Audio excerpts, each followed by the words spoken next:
आज तो मैं गिरते गिरते बच गई। इतना लंबी चढ़ाई से अगर गिर जाती तो सीधा जाके नीचे जमीन में पड़ जाती मैं। हेलो सभी को, फिर से आई हूँ आज मैं एक और नया वीडियो के साथ। आज सुबह जो है हम चल पड़े बगीचे और सुबह ही निकल गए हम दोनों। और नदी में से इतना धुआं उड़ रहा है ठंडे की वजह से, बहुत ही ज्यादा ठंडा लग रहा है मुझे। अपनी खान में भी ज्यादा ठंडा लग रहा है। ठंडियों के मौसम में तो ज्यादा काम भी नहीं कर पाते अपने आप ही, कब जाके सुबह से दोपहर हो जाते हैं पता ही नहीं चलता काम करते करते। देरी ना करके हम भी चल पड़े फटाफट से जल्दी बगीचे में। और देखो इतना चढ़ाई के ऊपर से थोड़ा थोड़ा सा धूप दिखाई दे रहा है, अभी नीचे में नहीं दिखाई दे रहा है। थोड़ी देर के बाद सूरज की रोशनी सारी जमीन पे भी उठाने आ जाएगी और चल पड़ते हैं हम अपने बगीचे की ओर। अभी तो फिलहाल जमीन में आ गए। इसी रास्ते से शुरुआत होती है हमारी बगीचे में जाने के लिए, तो हम चल पड़े। सूरज भी इतना तेज निकल रहा है और मजा भी आ रहा है। अभी तो ठंडियों का मौसम है, सूरज की तेज भी कम है। धूप ज्यादा होने से भी तेज कम होती है, गर्मी कम लगती है। और थोड़ा थोड़ा गर्मी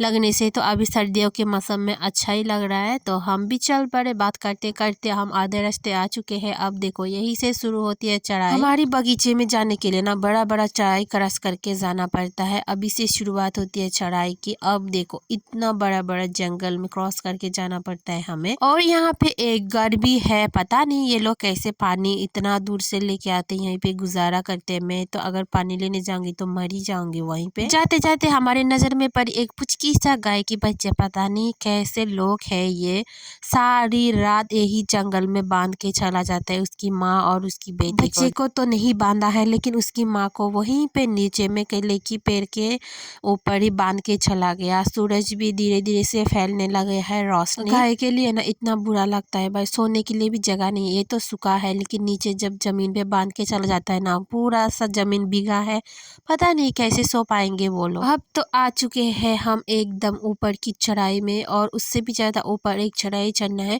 सूरज की रोशनी देखो कितना सुंदर लग रहा है, बड़े बड़े चढ़ाई के बीच में सिर्फ और सिर्फ एक ही ऊपर में दिखाई दे रहा है सूरज। कितना सुंदर बढ़ियादार से रोशनी फैला रहा है। अब लोगों के साथ बात करते करते आगे चल पड़े हम भी। यहीं पे देखो पता नहीं इसका नाम क्या कहते हैं, बंगाली से शायद तिल कहते हैं, हम चकमा से कहते हैं गोचे। उसकी थैलियों से काट के ना उसी के ऊपर बांध के रख दे एकदम जारू की तरह। जब ये सूख जाएगा, अच्छे से पक जाएगा, तब इसको स्टोर करके घर पे रख देंगे बेचने के लिए। इसी गोचे से ना ये अच्छे से भून के इसके साथ गुड़ दे के लड्डू बनाने से ना एकदम टेस्टी होता है। इसको कच्चा भी खाया जाता है। अब देखो कैसे निकाल रही हूँ मैं इसका बीज। इसके अंदर बीज रहते हैं तो एक एक करके मैंने दो निकाल के देखा है, और इसको ट्राई करके भी देखा कितना स्वाद होता है कच्चे में।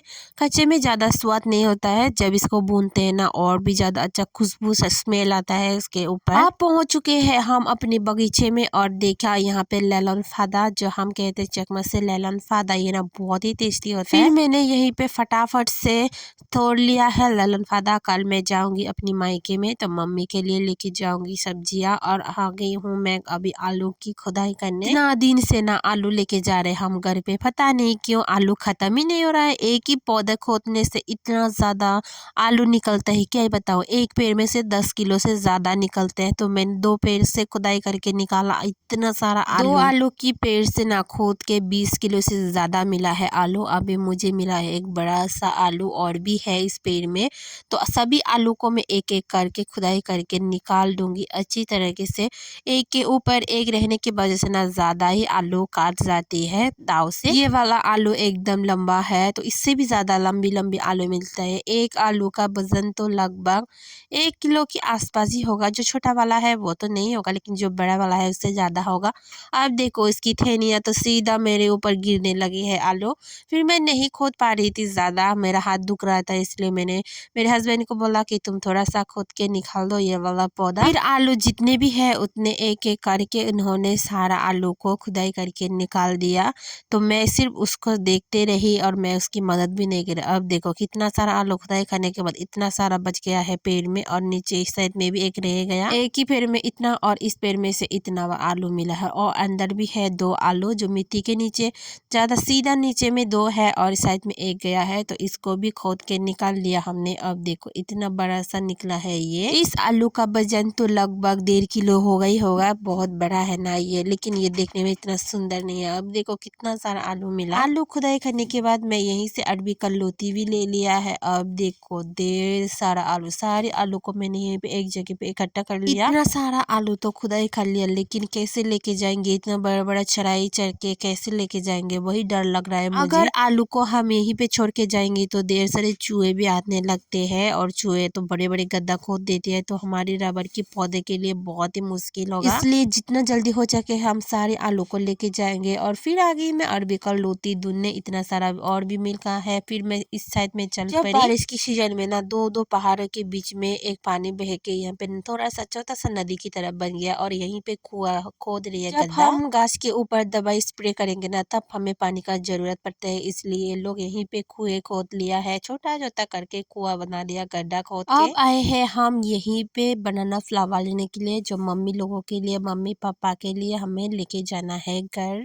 वो लोग तो हमें डेली कुछ ना कुछ सब्जियां बेचते रहते हैं, इसलिए हम भी लेके जाएंगे जंगली वाला सब्जियां। अब मिला है यहीं पे एक बनाना फ्लावर, और यहीं पे भी एक उसको है। दूसरा वाला काटने के लिए बोला तो मैं चल पड़ी ले गई, और मैं गिरते गिरते यहीं पे बच गई। ये ना बहुत ही पिछल हो गया ये वाला। हम कहते हैं सन, तो उसके ऊपर चलना बहुत मुश्किल होती है, चढ़ाई के ऊपर है ना, और पिछल भी ज्यादा रहते हैं, इसके ऊपर पैर लगने से पिछल जाती है। 3-4 बनाना फ्लावर तो मिल गया है, और यहीं पे एक बचा है, तो उसको भी ये काट रही है। फिर हम चल पड़े दूसरे बनाना फ्लावर और तो और हम घर भी इसी रास्ते से जाएंगे। इससे मैं नहीं उतर पा रही हूँ ना, इतना थक चुकी हूँ, ज्यादा भूख भी लग रहा है मुझे। सुबह तो मैं ब्रेकफास्ट में चावल खा के आई हूँ, फिर भी भूख लग रही है ज्यादा, तो यहीं पे भी है बनाना फ्लावर, और हम दोनों रेस्ट कर रहे हैं। और पापा जी चल पड़े अंदर में, वो केले का अंदर वाला जो नरम भाग है उसको लेने के लिए, और बनाना फ्लावर भी लेना है। और देखो पापा जी को मिल भी गया है, पापा जी को तो मिल ही गया है बनाना फ्लावर। एक और है ये बनाना की पेड़, यानी कि केले के पेड़ के अंदर जो